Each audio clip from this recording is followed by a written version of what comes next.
In January 1968, NLF guerrillas, backed by North Vietnamese troops, launched a full-scale offensive against the cities and towns of the South. For 2 years, they had been cautious, avoiding big battles. But at Tet, the Vietnamese New Year, they staked everything on one all-out bid for victory.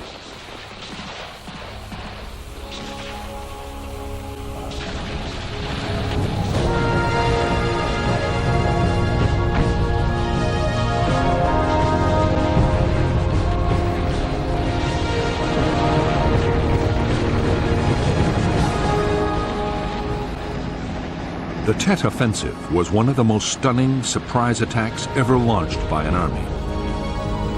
More than 80,000 guerrillas and North Vietnamese troops were thrown against the forces of the South Vietnamese government and their American allies.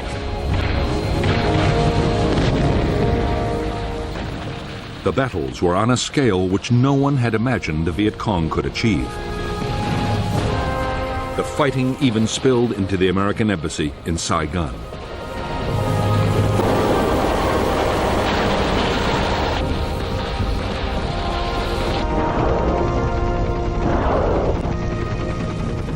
The Tet Offensive turned into a military catastrophe for the Viet Cong. In clashes of shocking violence, the guerrillas lost most of their best fighters. But in one of the greatest ironies in the history of war, the Viet Cong's military defeat turned into a political victory. It was a victory that would change the whole course of the war in Vietnam.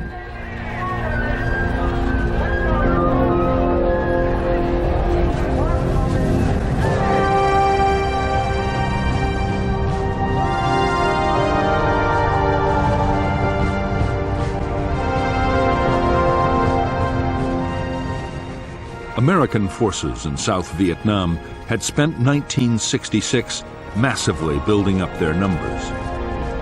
Men and supplies poured in.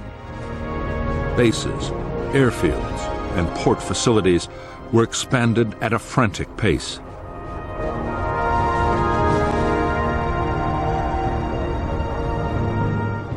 By the start of 1967, the Americans had 389,000 troops and were ready to go on the offensive.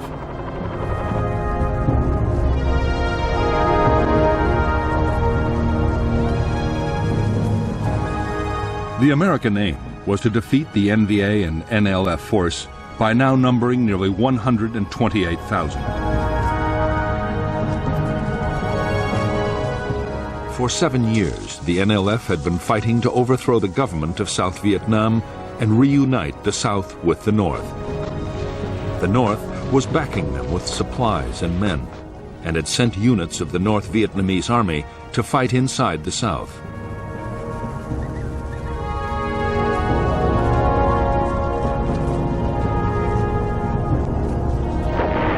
American commanders wanted to take on the enemy's big units, the battalions and regiments.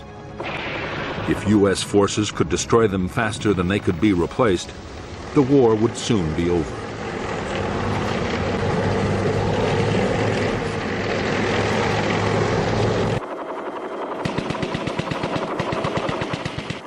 In fact, the American strategy had quickly run into trouble. After early battles in which enemy regiments had suffered heavy casualties, they had avoided head-on clashes. Instead, the Viet Cong meant to stick to hit-and-run and ambush.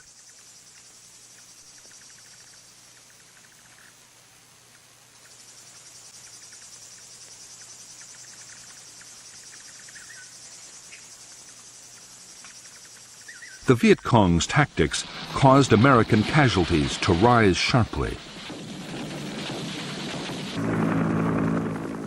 Instead of big battles, there were snipers, booby traps, and surprise attacks. The Americans grew increasingly frustrated as they mounted countless search and destroy operations, took casualties, and still failed to find important guerrilla units.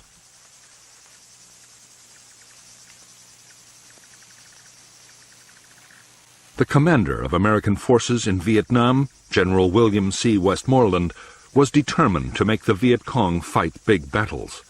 Only then could superior American firepower be used to the full.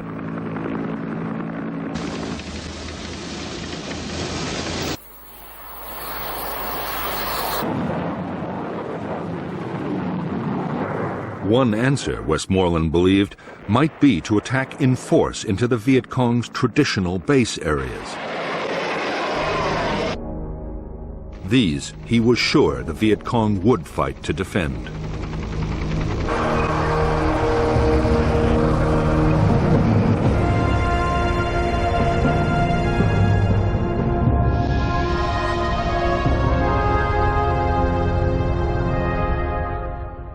By 1967, there were strong American Marine forces based in the heavily populated coastal areas of northern South Vietnam. In the Central Highlands, there were Army units, including the Air Cavalry Division.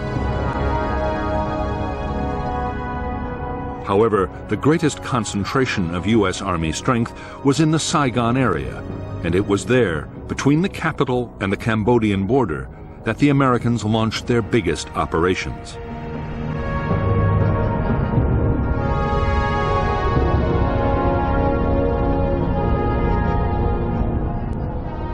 The Viet Cong base areas targeted by the Americans were the Iron Triangle, only 20 miles from the capital Saigon, and War Zone C, near the Cambodian border.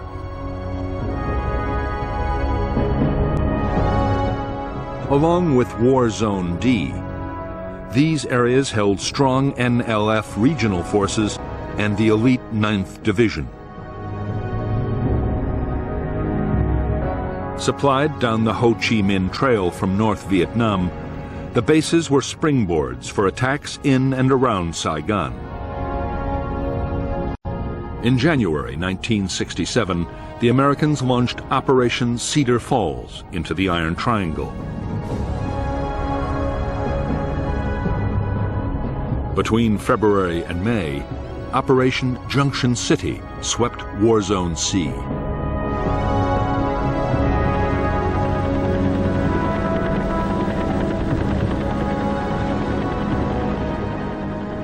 In Cedar Falls and Junction City, up to 25,000 Americans and South Vietnamese Army troops swept through the NLF's base areas. There were hundreds of firefights and several major NLF attacks with assaults by thousands of guerrillas.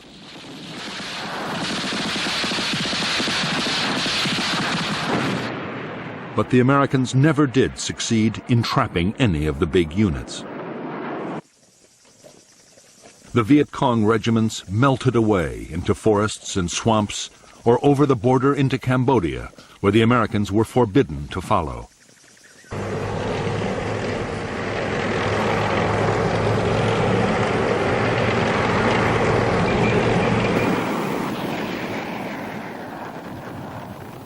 Even though U.S. commanders had failed to provoke the big battles they wanted, they were more optimistic than before. They had done massive damage to the Viet Cong's installations and had captured huge amounts of supplies. Cedar Falls and Junction City alone had killed nearly 3,000 guerrillas.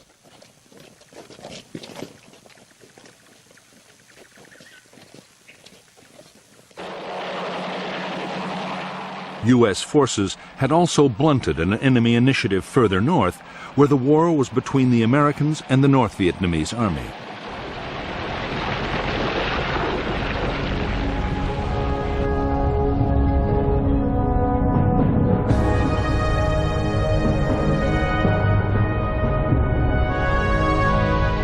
North and South Vietnam were separated by a demilitarized zone, inside which troops were not supposed to operate.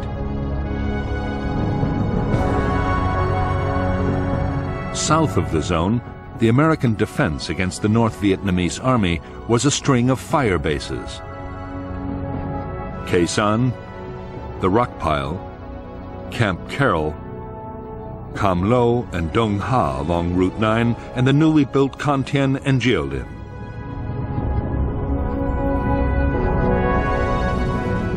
All were controlled by Special Forces units and later the 3rd Marine Division, which constantly swept the surrounding area.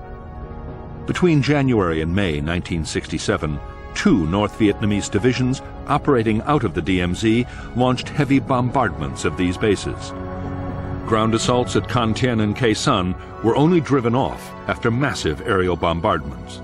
Afterwards, the Marines continued to patrol aggressively.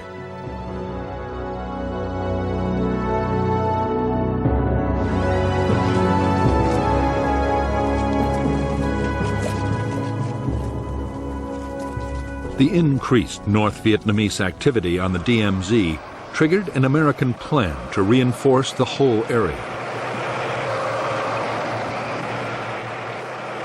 More Marines were moved up, and Army units were redeployed from other parts of South Vietnam.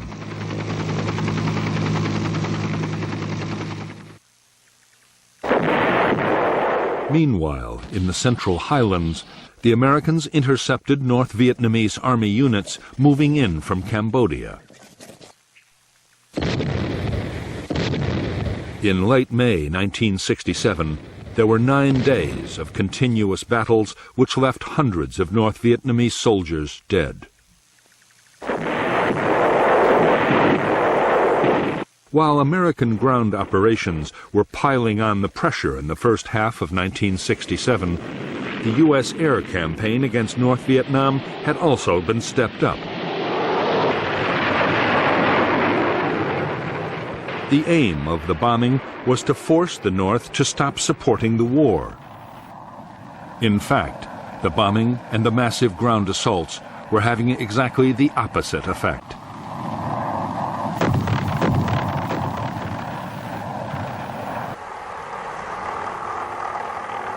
Far from giving up, North Vietnam was preparing to unleash the biggest offensive of the war so far.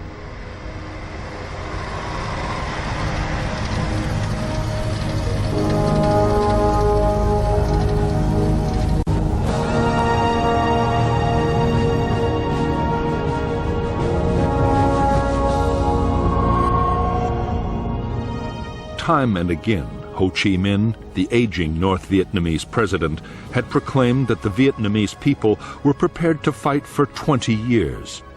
He insisted they would pay any price to reunite Vietnam and drive out the Americans.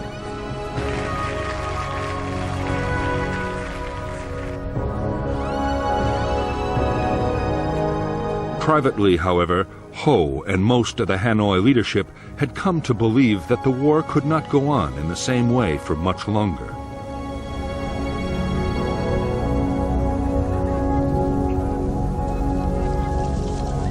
The problem was not just the casualty rate in the South, estimated by the Americans to be at least 5,000 troops dead every month. Such losses could be sustained for a long time yet. The biggest fear was that the safe base areas in Laos and Cambodia, or perhaps even in the north itself, might soon be invaded by the Americans.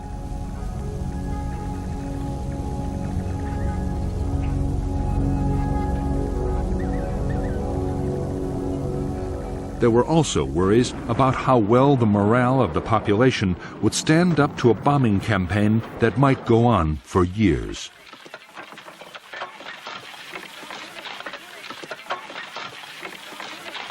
The North's leaders foresaw that they might have to negotiate with the Americans sooner or later.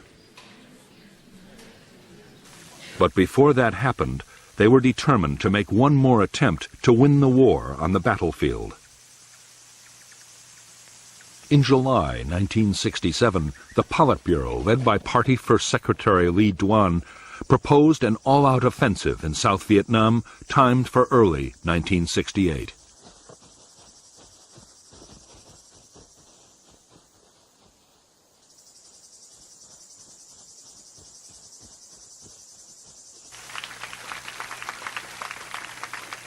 Up to recently, command of the war effort in the South had been divided between General Giap, who controlled the North Vietnamese Army's campaigns, and General Tan, who ran the war further south. And there had been disagreement between them about the planned offensive. But just as preparations got underway, General TRANH died of heart disease in a Hanoi hospital. For years afterward, it was thought in the West that he died as the result of an American bombing raid on his southern headquarters. As well as the loss of a charismatic leader and the shock to the Viet Cong's command, it was an ironic turn. Now Giap was solely responsible for planning the entire campaign.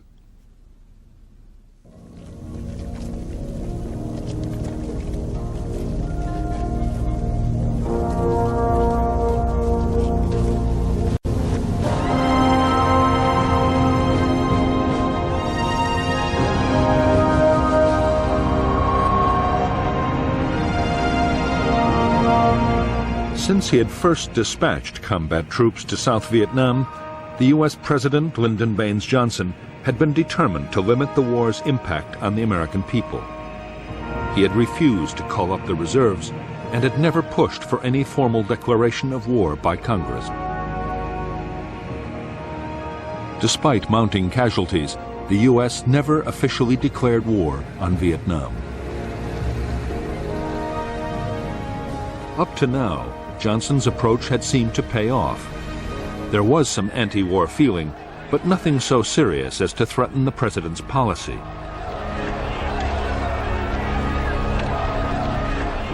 However, the toll of American combat casualties, now running at more than 6,000 killed, wounded, and missing every month, was hardening opposition. The draft call had been increased, yet so far no real attempt had been made to get the American public's support for the war or its aims.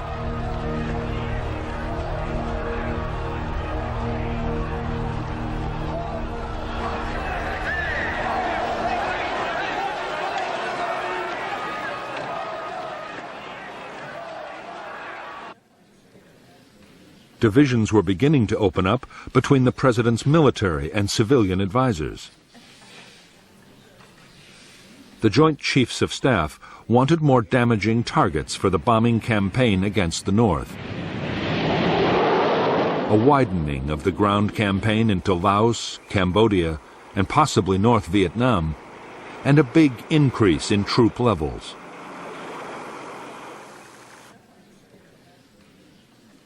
On the other hand, the Defense Secretary, Robert McNamara, strongly opposed escalating the war.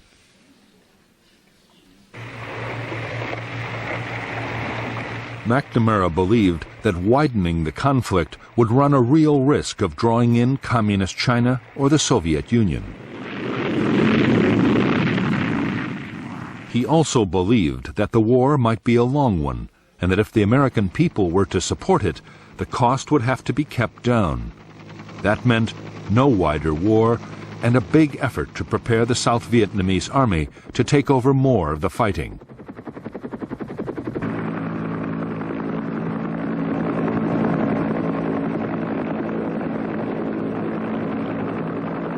In the face of contradictory advice from his military and civilian advisers, President Johnson's reaction was to compromise. The bombing war would be intensified to include a whole range of targets which would hit the North Vietnamese war effort hard. On the other hand, there would be no expansion of the ground war. The army would get fewer than 50,000 extra men, and the reserves would not be called up.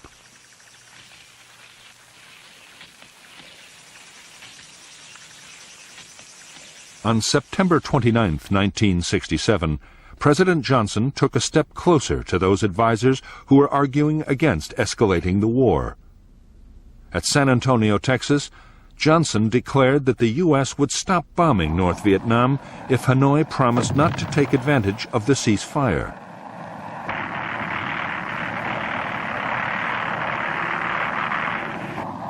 There was no response from Northern leaders.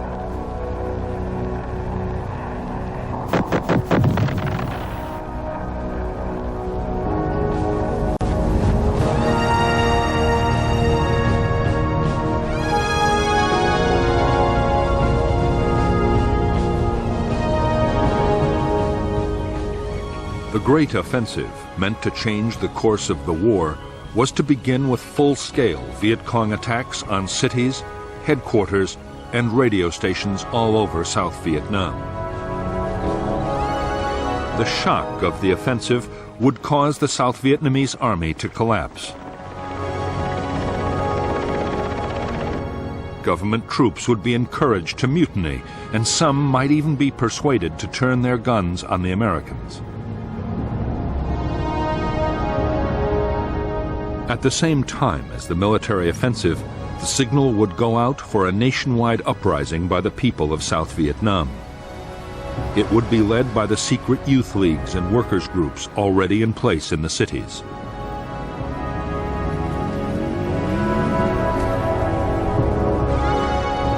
The government would be overthrown, and a new NLF-led regime would call for the Americans to leave.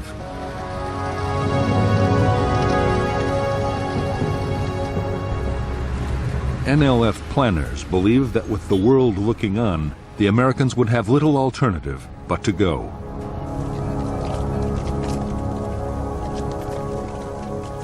The success of the general offensive depended on the Viet Cong avoiding the overwhelming firepower of American forces. Fortunately, the cities and towns were garrisoned by the much less formidable South Vietnamese army.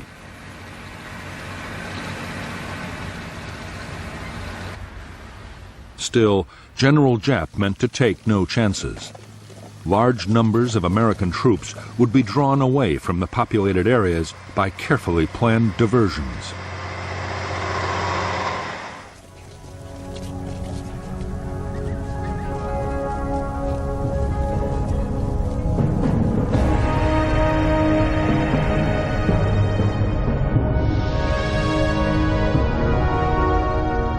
In the last months of 1967, the North Vietnamese army meant to attack government troops at Song Bay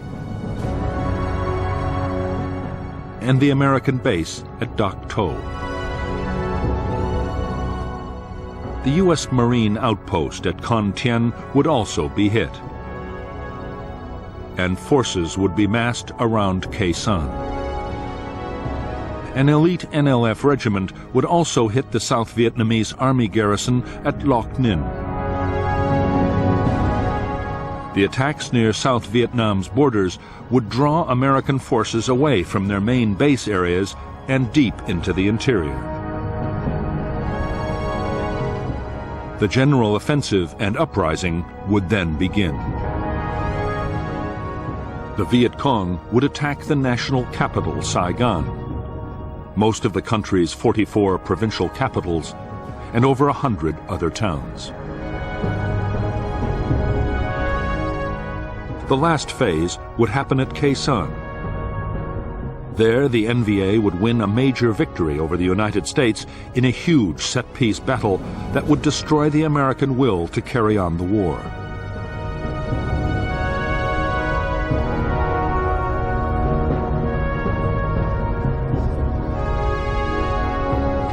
General Giap was sure that surprise would be the key to a successful offensive. His plan was to choose the one time when no attacks would be expected, the New Year festival of Tet.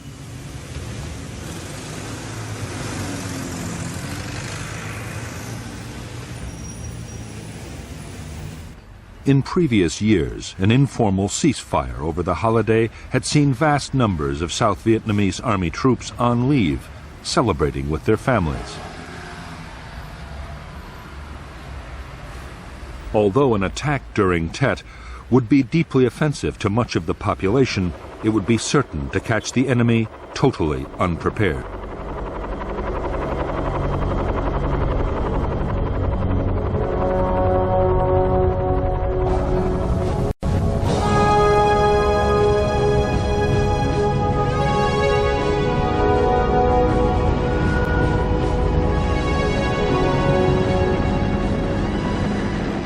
Now that Washington had refused to widen the ground war, General Westmoreland was forced to carry on trying to win in the same way as before. His forces would continue to mount relentless offensives meant to cause the guerrillas such losses they would have to give up.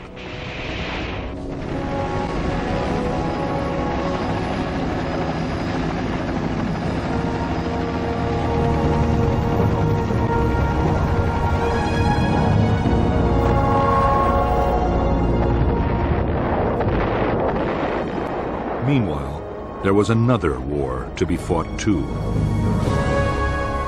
The NLF still controlled a quarter of the villages in Vietnam.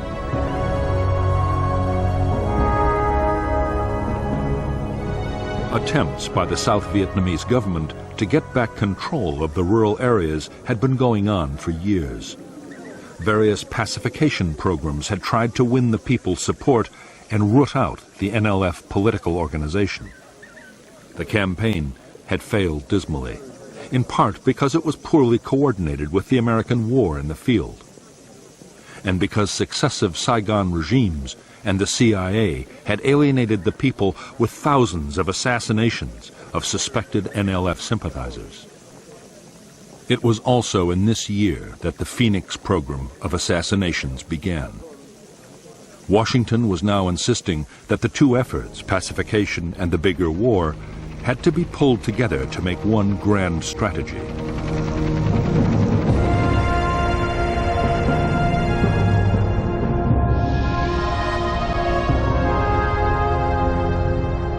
American military planners had always seen the main force Viet Cong in the interior of South Vietnam as the biggest danger.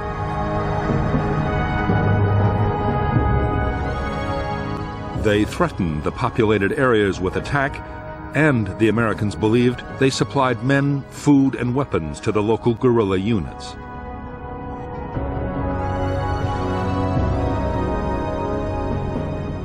In the new plan, the American role would still be to keep main force Viet Cong away from the populated areas. However, there would now be more emphasis on what happened behind the American shield.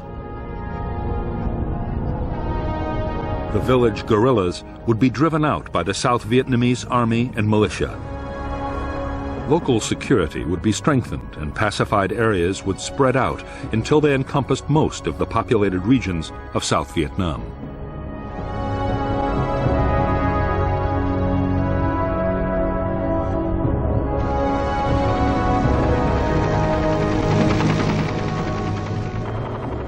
American strategists were convinced that if the U.S. military effort and the government's pacification program could be made to work together, they could win the war against the Viet Cong.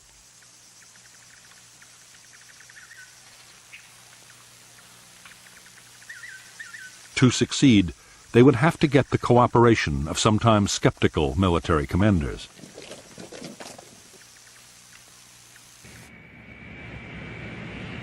They would also have to do something about the huge number of different American agencies supporting pacification projects.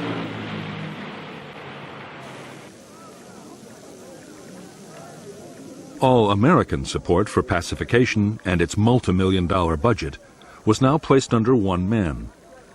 Robert Comer was given the rank of ambassador, equal to a 4-star general, and made Westmoreland's deputy.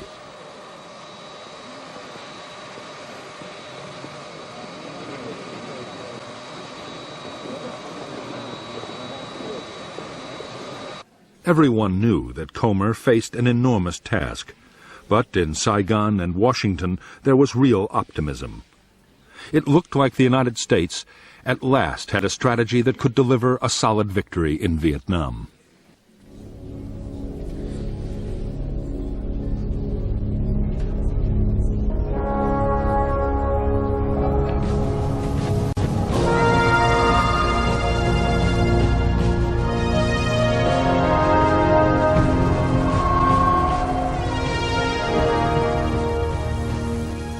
For the Tet offensive, North Vietnamese leaders had decided to rely on Viet Cong guerrillas for most of the fighting, rather than the regular army. They believed that the people of the South would be more likely to join the revolt if the offensive was led by Southerners. It would also reassure the NLF leadership inside the South, who had a real fear that their role in the war would be taken over by Hanoi.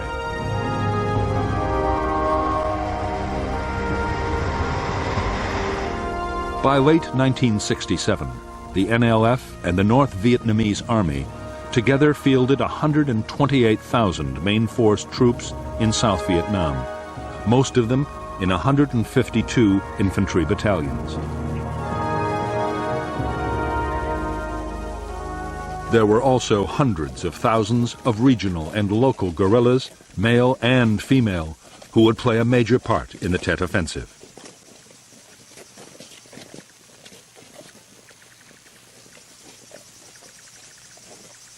Although the Americans believed that local Viet Cong guerrillas in the villages were supplied and supported by the main force units, the opposite was usually the case. It was the village guerrillas who supported the main force battalions.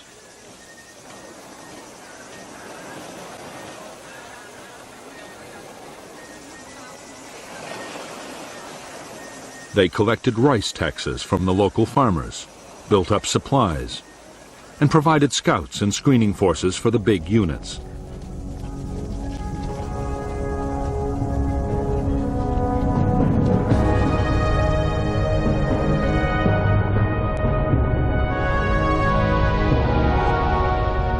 All communist military forces in the southern part of South Vietnam were controlled through the Viet Cong's mobile headquarters, the Central Office for South Vietnam.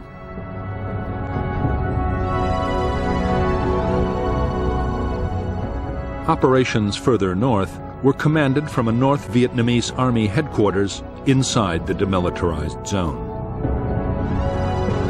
For the Tet Offensive, the NVA would deploy elements of the 341st Division, supported by Viet Cong sapper battalions just below the demilitarized zone. 3 more divisions and a regiment would be deployed around the U.S. Marine base at Khe Sanh. Further south, 2 divisions, supported by Viet Cong sappers and artillery units, were spread out along the coast, and another was deployed in the Central Highlands.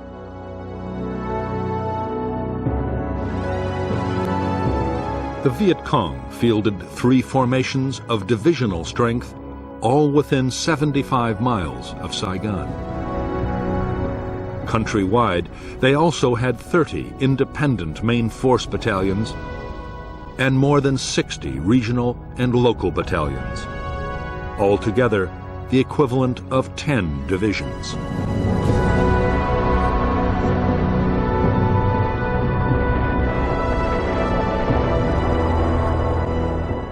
During 1967, American fighter bombers would fly 53,000 attack sorties against the Ho Chi Minh Trail.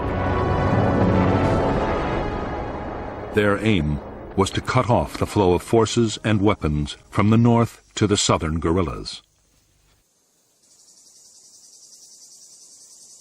In spite of the massive scale of the bombing campaign, it was having little real impact on the Viet Cong's build-up for the Tet Offensive. The area the bombers had to cover was vast, and the Viet Cong were experts at camouflage.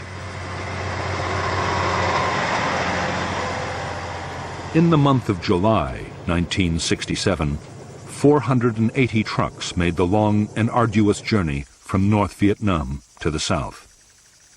By the end of the year, traffic would soar to 3,000 trucks a month. In fact, on the eve of the offensive, many Viet Cong and North Vietnamese Army units would have a surplus of modern weapons and equipment.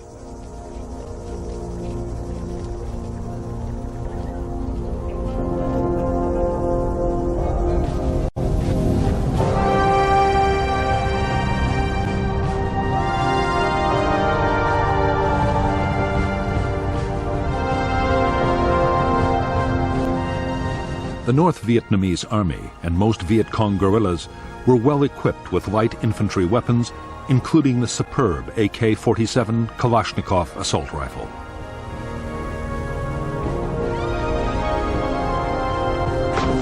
They also had a range of medium and heavy machine guns.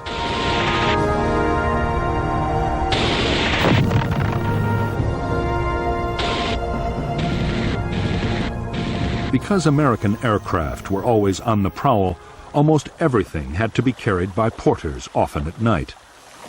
That meant the most valuable weapons were those that had the hitting power, but could still be transported easily.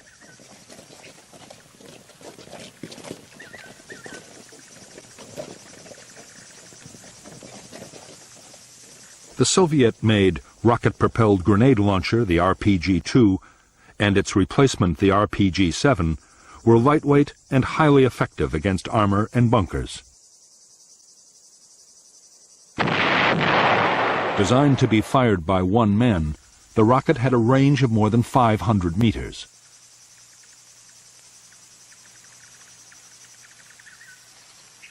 For much longer ranges, the Chinese 75mm recoilless rifle, the Type 52, was an accurate and powerful weapon. It was able to fire high-explosive shells over 6,600 meters, and with a high-explosive armor-piercing shell, it was effective against armor at up to 800 meters. Its big disadvantage was that if its crew needed to move fast, it was a cumbersome weapon to manhandle.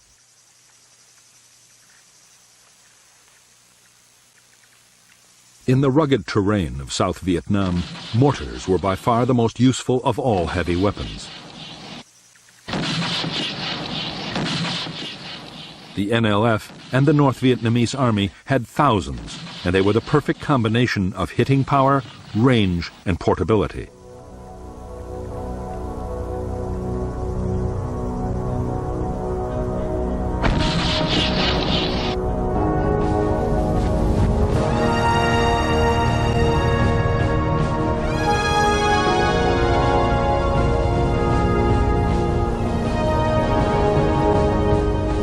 Although Viet Cong forces in the South were estimated by the Americans to have lost more than 60,000 men in 1967, they had still managed to keep up their overall numbers. Thousands of North Vietnamese Army troops had been sent down the Ho Chi Minh Trail to join the guerrillas, and they now accounted for more than 1 in 5 Viet Cong.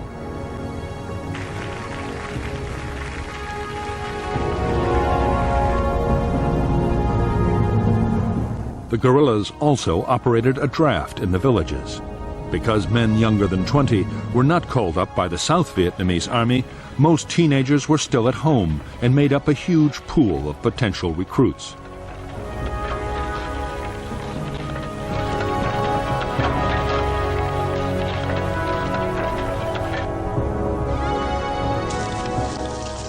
Local NLF guerrillas were given only a basic minimum of infantry training. Later on, though, if they were recruited to a main force unit, they could get up to a month of advanced instruction.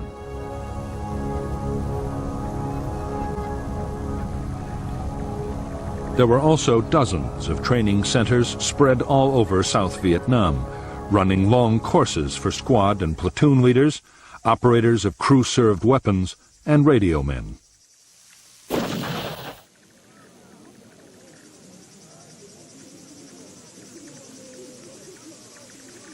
To make sure the guerrillas understood what they were fighting for, all training courses included political instruction.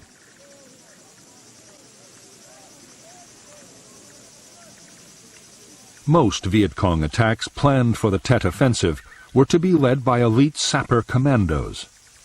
Their job would be to launch the initial assaults, blasting their way into enemy headquarters and bases. Most sappers were part of well-trained main force battalions, but for Tet, the Viet Cong would also heavily rely on local sapper units, men and women recruited inside the cities. Many drove pedicabs, cyclos, and taxis, or were chauffeurs and delivery men, and knew their way around the streets like no one else could.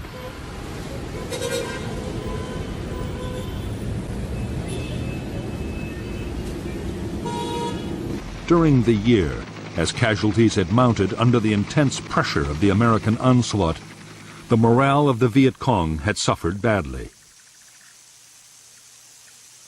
But news of the planned general offensive quickly revived the confidence of the guerrillas. Political officers worked hard to persuade the troops that the campaign would bring the victory they had fought so long to win.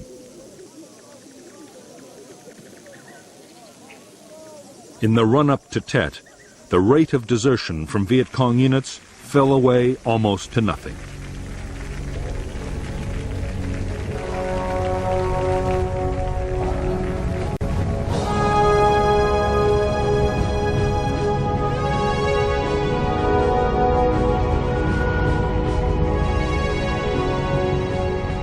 By late 1967, there were almost 500,000 American military personnel in South Vietnam.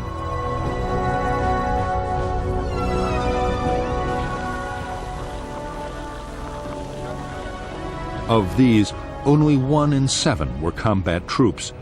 The rest were the support personnel needed to run a military machine that relied on high-tech weaponry and consumed vast amounts of supplies. By now, American forces in Vietnam were expending 45,000 tons of ammunition and burning 60 million gallons of fuel every month. Almost everything came from the United States, and when it arrived in Vietnam, there was a massive problem of storage and distribution. Huge numbers of men were tied up just handling the supply traffic.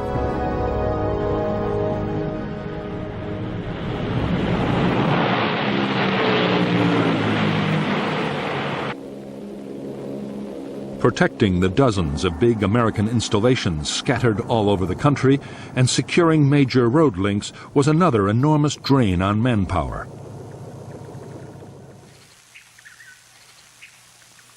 During 1967, the new American emphasis on pacification had led to more attention than ever being paid to improving the South Vietnamese armed forces.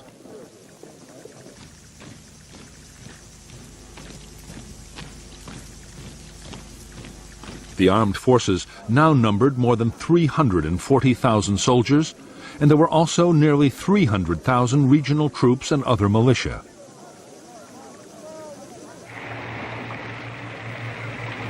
The South Vietnamese also had a small navy for coastal and river patrols and an increasingly effective air force.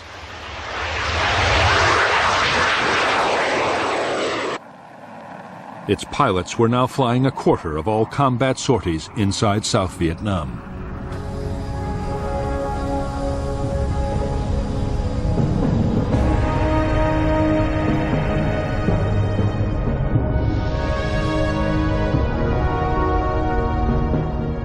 The South Vietnamese Army had divided the country into 4 tactical zones, one for each Army Corps. The most northerly zones each deployed 2 divisions, while the zones further south each had 3. The South Vietnamese Air Force had 5 fighter squadrons and the Navy a force of coastal patrol boats.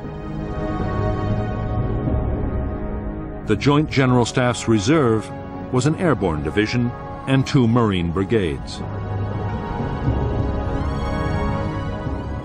For easy coordination, the American Military Assistance Command Vietnam had created a Marine amphibious force and 2 field forces to match 3 of the South Vietnamese Army's tactical zones. Altogether, the forces deployed 2 Marine and 7 Army divisions, 2 brigades, an armored cavalry regiment, and a special forces group. As well as the Americans, there were 2 Korean Army divisions and a Marine brigade, 3 Australian battalions, and contingents from New Zealand, the Philippines, and Thailand.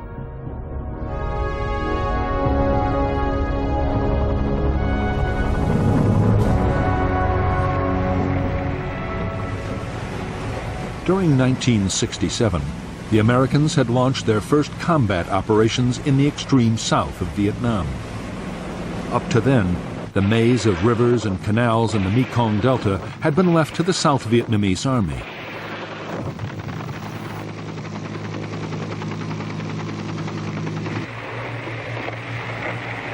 Now the mobile riverine force, a brigade of the U.S. 9th Division had moved in to help fight the NLF for control of the richest rice-producing area in Vietnam.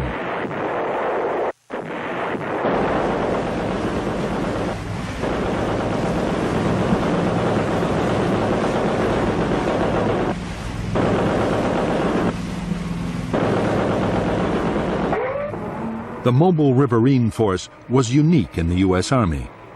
Not since the American Civil War had the Army deployed a completely amphibious force.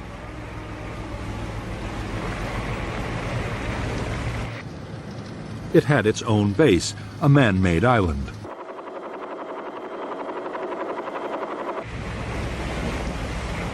Navy boats carried the troops into action and provided escorts. Heavy firepower was carried by armored vessels named monitors after their Civil War forebears.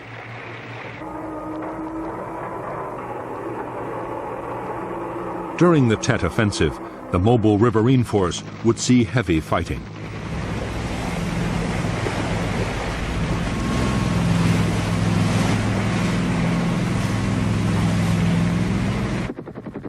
In the Mekong Delta and the other heavily populated parts of South Vietnam, the government army would bear the brunt of the Viet Cong's planned offensive. Some South Vietnamese formations, Ranger, Marine, and Airborne units, and a handful of infantry divisions were professional, dedicated, and well led. They knew their battleground and their enemy.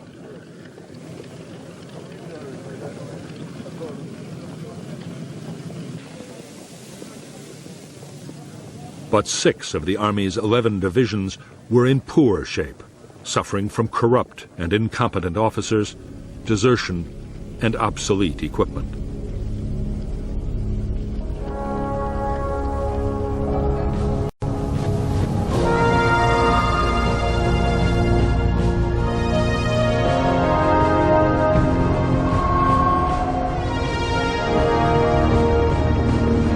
At the center of American military doctrine was the idea that troops should be maneuvered to fix the enemy in position so that firepower could be unleashed to destroy him.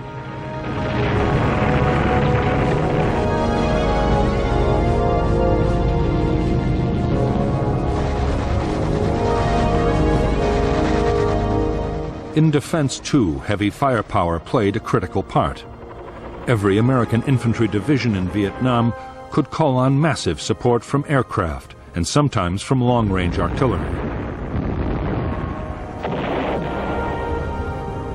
Divisions had their own artillery as well, mostly 105mm weapons, and the divisions always set up fire bases before every operation.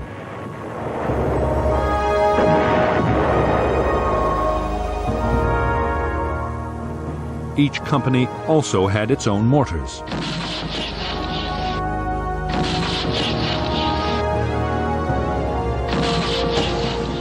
Tanks were used by almost every American division in Vietnam. The most important tank unit was the 11th Armored Cavalry Brigade.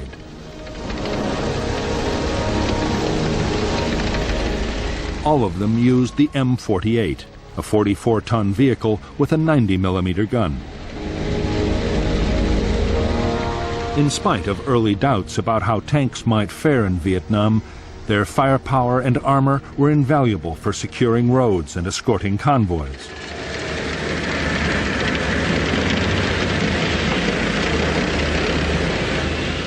The Marines also deployed the Ontos, a weapon originally designed as a tank destroyer. The Ontos mounted 6 recoilless rifles and during the Tet battles would prove invaluable for clearing buildings and destroying fortifications.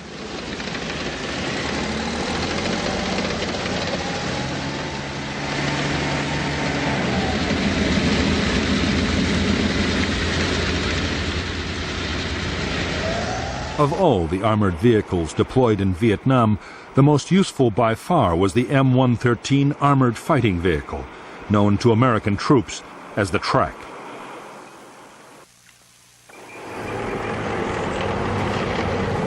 It was so vulnerable to mines that its crew usually sat on top, but it was extremely heavily armed. tracks mounted several weapons, including at least one 50 caliber machine gun, a weapon too heavy to carry on foot.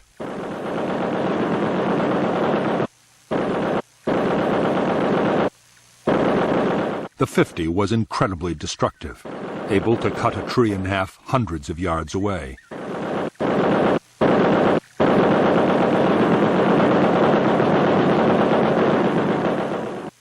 The weight of firepower that a track could deliver and the vast amounts of ammunition it could carry saved American units from being overrun time and time again.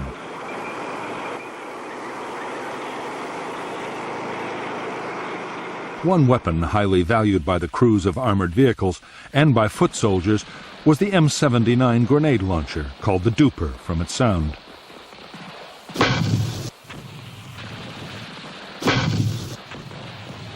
The Duper's range was up to 250 meters, and its explosive shell would kill within 15 feet of the blast. A good grenadier could hit a target the size of an open window at 100 meters and fire a shell every 3 or 4 seconds.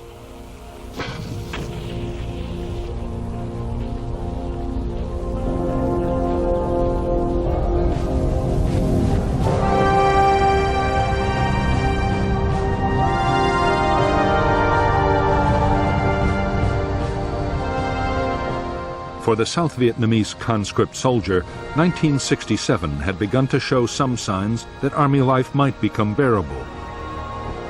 Food and accommodation improved slightly.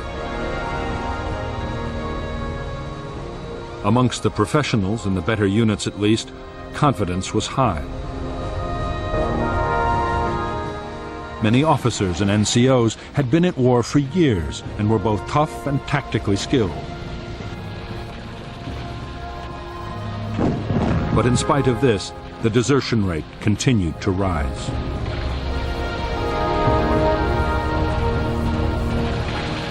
While the South Vietnamese conscript served 4 years, the United States Army had stuck to its policy of bringing soldiers home after one 13-month tour of duty. It was effective in preventing combat fatigue.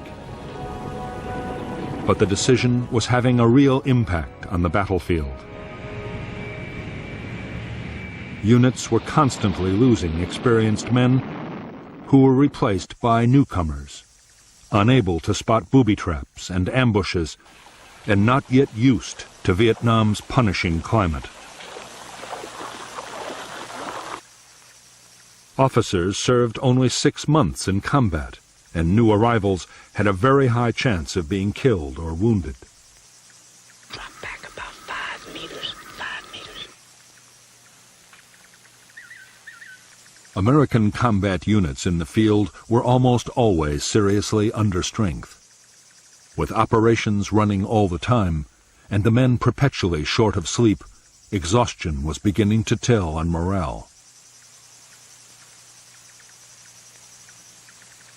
So too was boredom and sometimes disillusion. Returning again and again to the same places on exhausting search and destroy sweeps often seemed utterly pointless.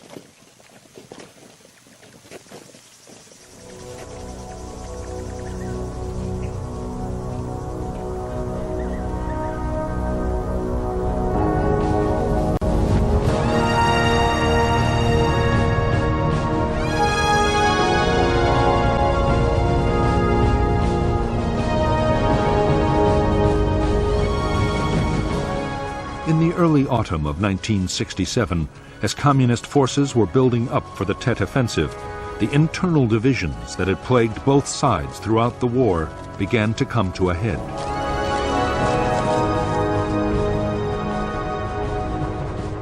In Hanoi, 200 senior officers were arrested in a crackdown on opponents of the Tet strategy. In Washington, Robert McNamara, the increasingly disillusioned Defense Secretary, had lost the confidence of the President and would soon resign.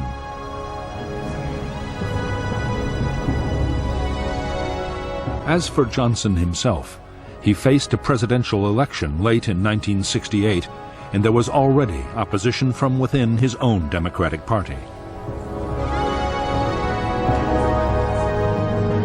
Meanwhile, on the streets, opposition to American involvement in Vietnam was growing more and more vocal.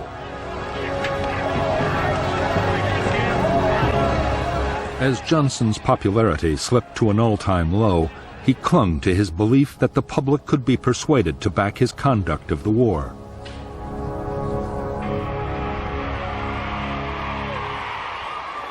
He embarked on a huge public relations campaign in which Washington and Saigon pumped out masses of information, all supporting the line that the war was being won.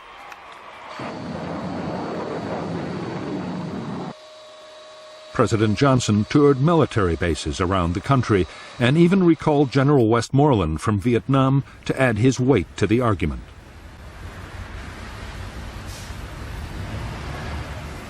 Speaking to one influential gathering after another, Westmoreland assured his listeners that the end was almost in sight. What the general did not know was that halfway around the world, in the forests and mountains of South Vietnam, the first phase of the communist offensive had already begun.